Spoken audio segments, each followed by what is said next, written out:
ప్రకాశం జిల్లా గిద్దలూరు నియోజకవర్గంలోని కంబం పట్టణంలో చిన్న కంబం నుండి బృందావనం ఫంక్షన్ హాల్ వరకు ఆమంచి స్వాములు తనయుడు రాజేంద్ర భారీ ర్యాలీలో పాల్గొన్నారు. అనంతరం పట్టణంలోని బృందావనం ఫంక్షన్ హాల్లో నియోజకవర్గం ప్రజలతో సమావేశం నిర్వహించారు.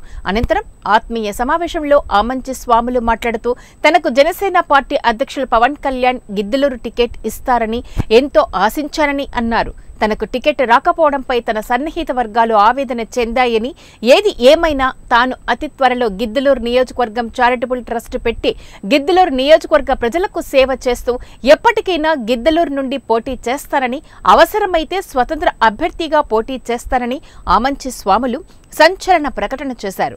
అతి త్వరలో ఇక్కడే స్థిర నివాసం ఏర్పరచుకుంటానని, అన్ని కులాల వారిని కలుపుకొని ముందుకు వెళ్తామని అన్నారు.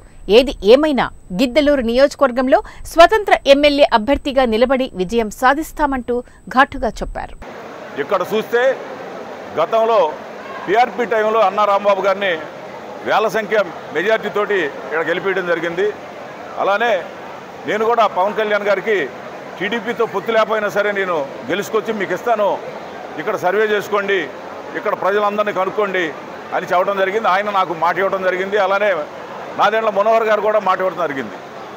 ఈ సందర్భంగా టీడీపీతో పవన్ కళ్యాణ్ గారు పొత్తు పెట్టుకున్న తర్వాత కొన్ని దుర్మార్గమైన విధానాలతో పొత్తులో భాగంగా ఆయన దెబ్బకొట్టే విధానంగా జనసేన పార్టీ గిద్దలూరు ఇవ్వకుండా టీడీపీ ఇవ్వడం అనేది ఇక్కడ ప్రతి ఒక్కళ్ళు కూడా జీర్ణించుకోలేని పరిస్థితి అవడం జరిగింది.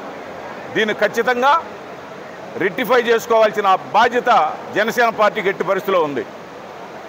ఎందుకంటే తీసుకున్న తక్కువ సీట్లైనా అందరూ కూడా ఏకీభవించి ఇలాంటి గిద్దలూరు లాంటి ముఖ్యమైన నియోజకవర్గాల్లో జనసేన పార్టీ ఉంటే